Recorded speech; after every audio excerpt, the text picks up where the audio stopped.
the Toronto Star, I'm Saba Eitizaz, and this matters.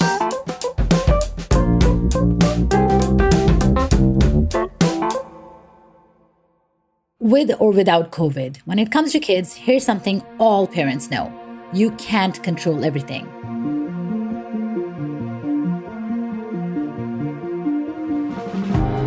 But that takes on a whole new meaning when adding keeping your kids and family safe from a deadly pandemic, along with buying back-to-school supplies and arranging carpools. Add to that the news from our neighbors to the south, and it's freaking parents out. At a time when the nation's children are heading back to some sort of school, a new report shows more than 338,000 children tested positive as of the end of July. 97,000 of those cases reported in the last 2 weeks of the month, a 40% jump. Not a comforting thought as Ontario begins its own plans to reopen schools. Kids will be heading back to classrooms this fall, but not all of them, and not the whole time. Confused?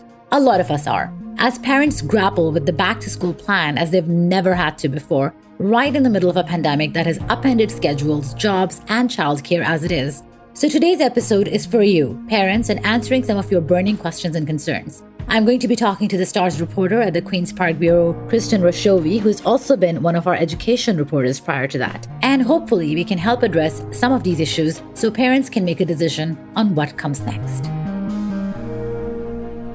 Hi, Chris. Thank you for joining me on the podcast. Thanks for having me. So can you walk us through the Ontario government's plan? What exactly does back to school look like? So what the province has decided is that all students will be going back full-time. Elementary students K to 8 will be back in class full-time. High school students in most boards will be back full-time. But in larger urban boards like Toronto, Halton Peel, York, Durham, and other ones like Ottawa, Hamilton, Kitchener, those high school students will be back likely half-time. It remains to be seen in what format that will be, whether it will be every other day, half days. The Toronto Public Board had looked at every morning and now is looking at every other morning. And the time they're not in class, they will be at home learning remotely. Some of it will be sort of live video conferencing, what's called synchronous learning, and some of it won't be. It'll just be a sort of independent study. The province has also said, and Ontario is actually the only province to mandate this, is that kids will be wearing masks starting in grades 4. So grades 4 through 12, kids will be expected to wear masks. And kids in kindergarten to grade 3 are going to be encouraged to wear masks. They've also said they want hand hygiene. They've talked a little bit about physical distancing, but this is where the controversy comes in because what the province hasn't done is made class sizes smaller in elementary school. So for grades 1 through 3, it's maybe not as big a deal because classes are capped at about 20. So the vast majority of classes are at 20.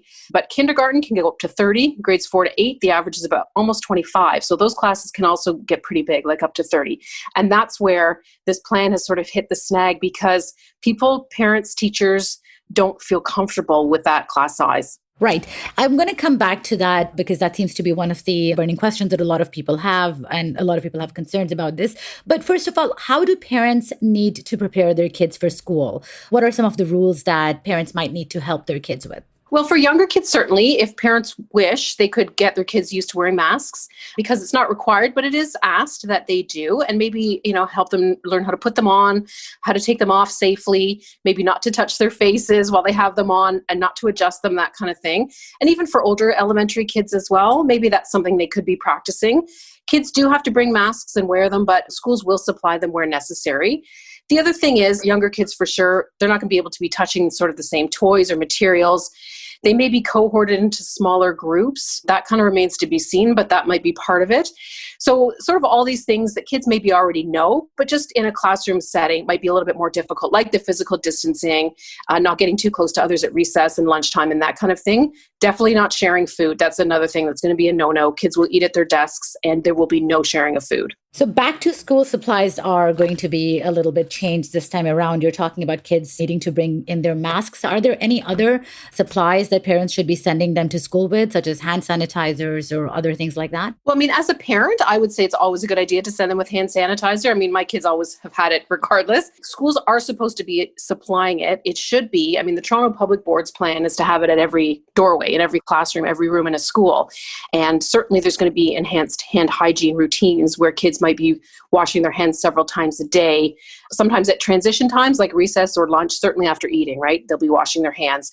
But I mean, it's probably always a good idea to send hand sanitizer, but I mean, schools are supposed to be supplying these kinds of things. And you're talking about the concerns regarding class sizes. Now, experts at Sick Kids and Toronto Public Health have also talked about this and the need for the classes to be small to curb infection.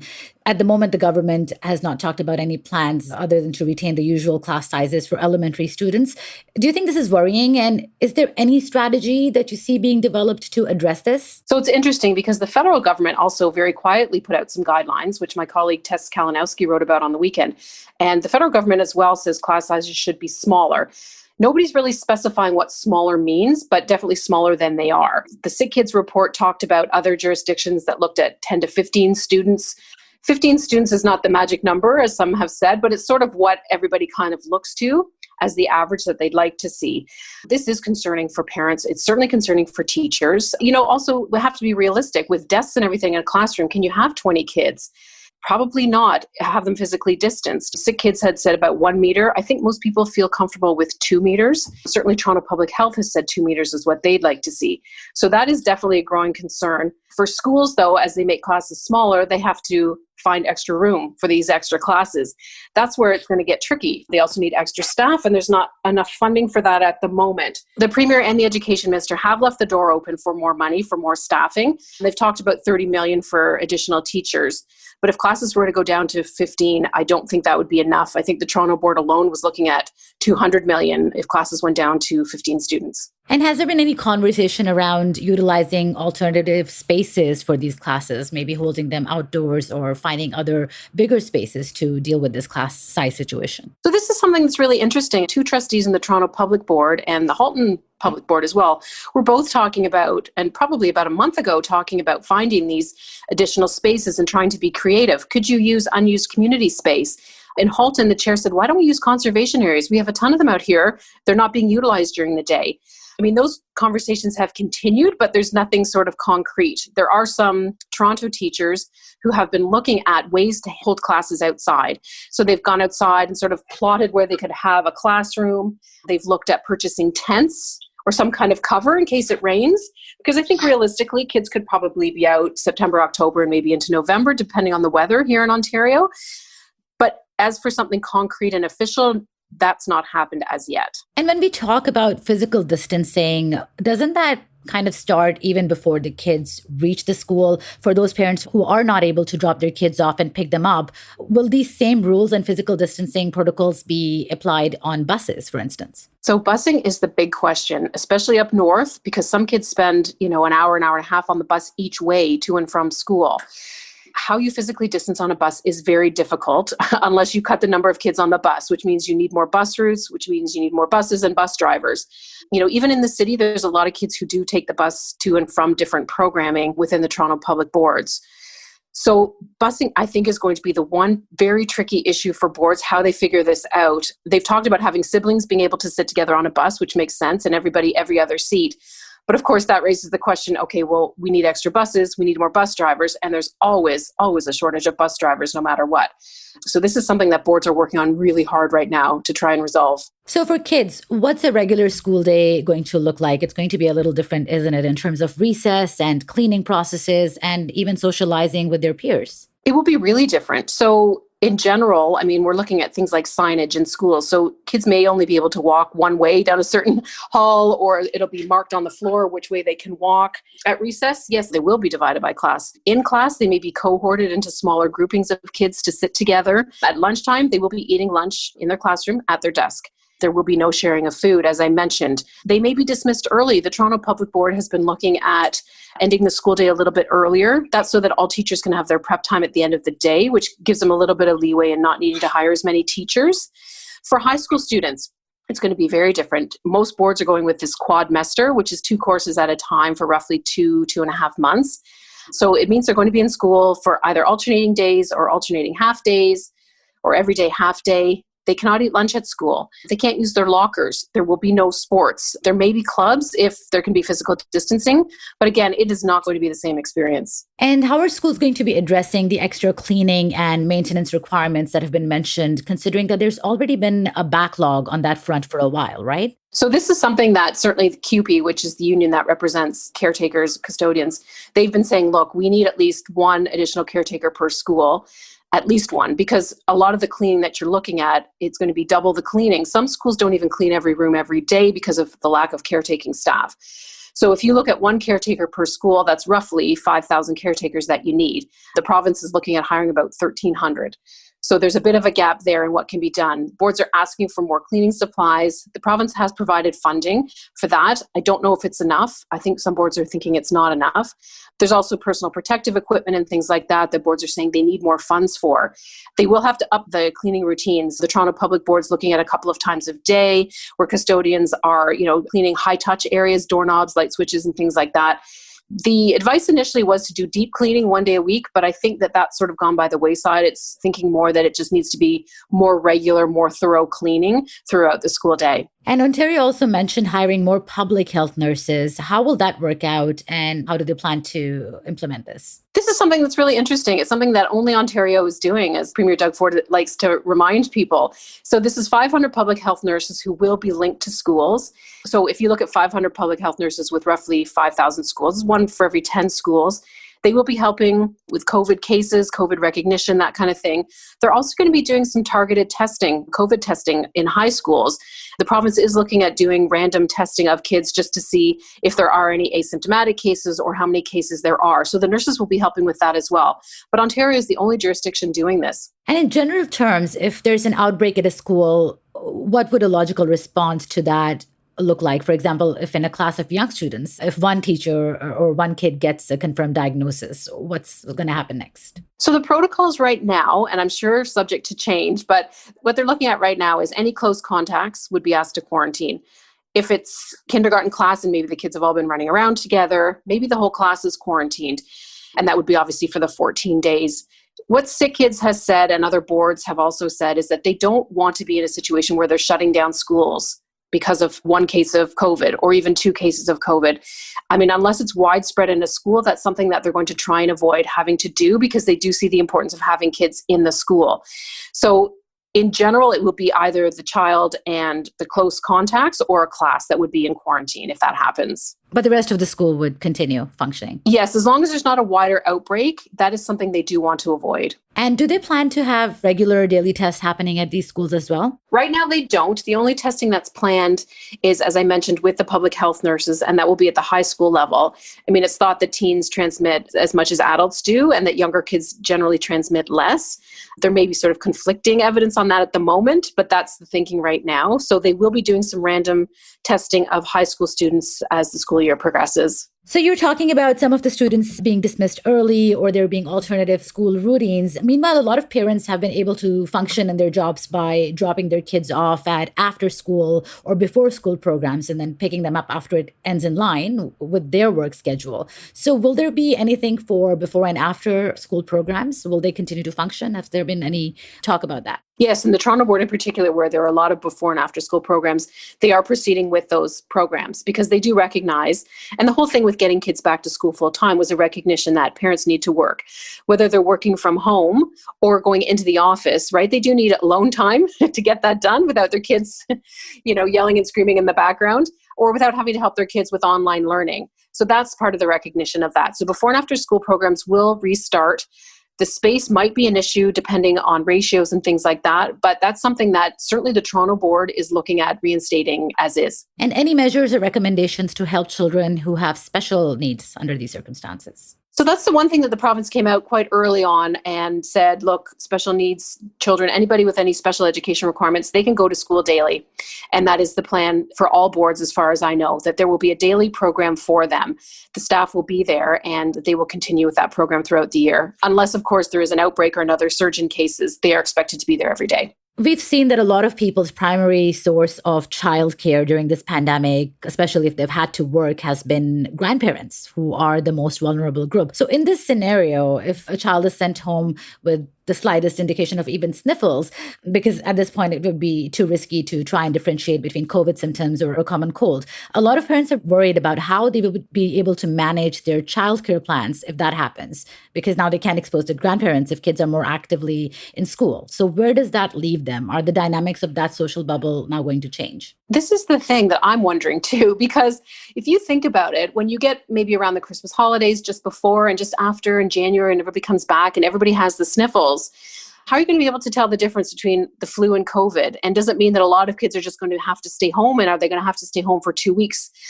So, and this is the interesting thing too for parents. How do they handle that? Are they going to have to take 2 weeks off work? Because it looks to me like they will have to. I don't see what other choice there is, because if a child's quarantined from school, they won't be able to go to daycare.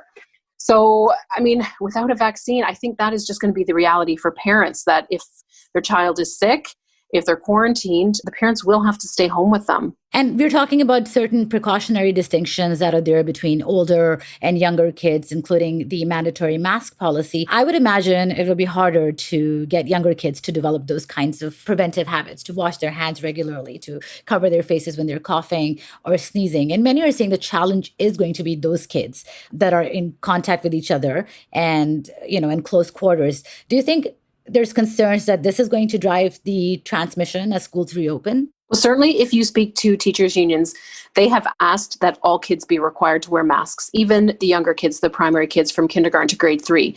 Their argument is, look, let's just be as safe as possible. Maybe they will be touching their faces with the masks, maybe not. But this is one thing that we know has been shown to help prevent the transmission. The other point they make is that, look, kids go into the Gap to shop, they go to the mall to shop, they're wearing masks. So why can't they do it in school? That is an issue. I mean, but if you look at the Sick Kids report and others, they all say that for younger kids, it really is difficult for them to keep them on all day, and definitely, touching their face a lot. They worry that itself will actually increase the transmission. And you've been talking to a lot of people about this while you've been working on these stories. Is this a plan something that parents were looking to hear? Because there's many saying it's not doing enough to keep everyone safe. It's kind of in development at the moment. So I think everybody breathed a sigh of relief when they saw kids were going back full time. I think that was one thing that parents really wanted to see. The aspect of wearing masks, the mask being required. Ontario is the only jurisdiction to do that. Alberta and Nova Scotia say masks for older kids in hallways and buses, but Ontario is the first and only so far to say, look, all the time, you're in school, age 9 and up, you're wearing a mask. These things are great, and I think parents and teachers really welcomed those measures.